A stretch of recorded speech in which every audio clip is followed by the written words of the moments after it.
আসসালামু আলাইকুম। আমি তানভীর আহমেদ। আজকে আমি আপনাদের দেখাবো টেম্পারেচার কন্ট্রোলার। ইন্ডাস্ট্রিতে অনেকগুলো মেশিন এবং অনেকগুলো যন্ত্রপাতি চলার কারণে একটা দেখা যায় তাপমাত্রা অনেক বেশি তাপমাত্রা সৃষ্টি হয়, যেটা মানুষের জন্য, যারা শ্রমিক সেগুলা মানুষের জন্য ক্ষতিকর এবং পাশাপাশি যন্ত্রপাতি পরিচালনার জন্য একটা ক্ষতিকর। তো এই ইন্ডাস্ট্রিতে একটা রুম টেম্পারেচার ঠিক রাখার জন্য ইউজ করা হয় কিছু যন্ত্রপাতি, সেটা যেমন থার্মোকাপল, আরটিডি, এগুলা। তো আজকে আমরা কাজ করব থার্মোকাপল নিয়ে, কিন্তু মেইনলি যে ইউজ করা হয় মানে ইন্ডাস্ট্রিতে সেটা হচ্ছে আরটিডি। আরটিডি দেখে দেয় যে আজকে তাপমাত্রা এরকম, তার উপর ভিত্তি করে মানে এসি বা কুলিং জাতীয় যেগুলো জিনিস আছে সেগুলো চালু করে দেন একটা রুম টেম্পারেচার হয়, তারপর আবার মানে একটা স্বাভাবিক পরিবেশ ফিরে আসে। তো আরটিডির ইউজ আজকে এখানে নাই, এখানে আমরা ইউজ করছি হচ্ছে থার্মোকাপল। এটা হচ্ছে সেই থার্মোকাপল, এটার দুইটা পার্ট রয়েছে, একটা কুলিং আর একটা হচ্ছে হট, কুল আর হট। তো আমরা এটা কিভাবে কাজ করে সেটা বলতেছি। সেটা হচ্ছে যে এটা এখানে আমরা ইউজ করছি এটা সলিড স্টেট রিলে।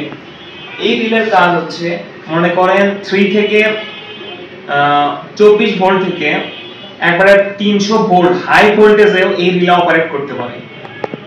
এতটাই মানে মানে শক্তিশালী রিলে যে মনে করেন তার টেম্পারেচার অনেক বেশি ভোল্টেজ হয়, যখন আরটিডি এটা সেন্স করে যে তাপমাত্রা বেড়ে গেছে, তখন এর পাশাপাশি ভোল্টেজও অনেক বেশি বেড়ে যায়, যেটা অনেক বেশি বেশি ভোল্টেজ আর কি।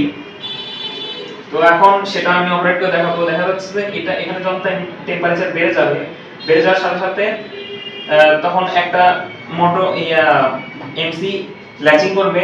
ল্যাচিং করার সাথে সাথে এখানে একটা রেড লাইট জ্বলবে, অথবা এখন টেম্পারেচার বেড়ে গেছে। তো বাজারও আছে, বাজারও বাজারের সাথে সাথে যে এখন টেম্পারেচার বেড়ে গেছে, পরিবেশ উপকূলে চলে গেছে। দেন তারপর আবার এটা যে কুলিং অংশ আছে, সেই কুলিং অংশ আস্তে আস্তে ঠান্ডা হয়ে যাবে, কারণ আমরা এখানে একটা লিমিট দেবো যে এর বেশি তাপমাত্রা বেড়ে গেলে আর এখানে মানে মানে ল্যাচিং, এই যে সলিড স্টেট রিলে ল্যাচিং করা ছেড়ে দেবে। দেন তারপরে আস্তে আস্তে ঠান্ডা হতে থাকবে। ঠান্ডা হয়ে গেলে যখন নিচের দিকে চলে যাবে, কারণ আমরা এসিও চালু করে দেব বা যে কোনো কারণে এসি চালু করে দিলাম, দেন তখন দেখা যাচ্ছে আস্তে আস্তে ঠান্ডা পরিবেশ তৈরি হয়ে যাচ্ছে।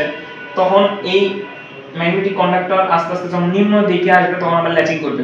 অর্থাৎ এই ল্যাচিং করার মাধ্যমে ওই এসি বা যে কোনো লোডকে বন্ধ করে দেবে। তো এটা হচ্ছে মেইনলি মেকানিজম।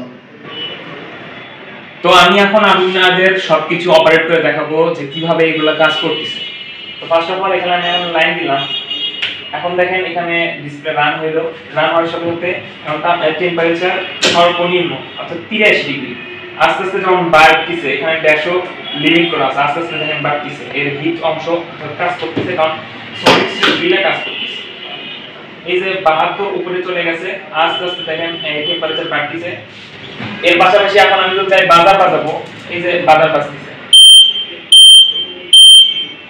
আমি বাজার রাখি নাই, কারণ এটা বেশি নয়েজ সৃষ্টি করে, এই জন্য বাজারটা রাখি। তারপর এই যখন আস্তে আস্তে দেখেন লিমিট যেহেতু কম, এখন আস্তে আস্তে কমতেছে তাপমাত্রা। আমি যদি এই কুলিং অংশে আর একটু সহযোগিতা করি, মানে একটা ঠান্ডা বাতাস দেওয়ার কারণে আরো কমে যাবে।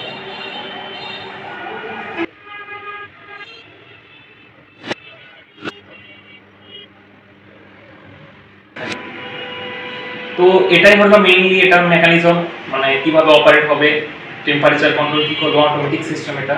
তো এরপরে আমরা আরো অনেক বেশি ভিডিও আনার চেষ্টা করব। সবাইকে অসংখ্য ধন্যবাদ। আসসালামু আলাইকুম।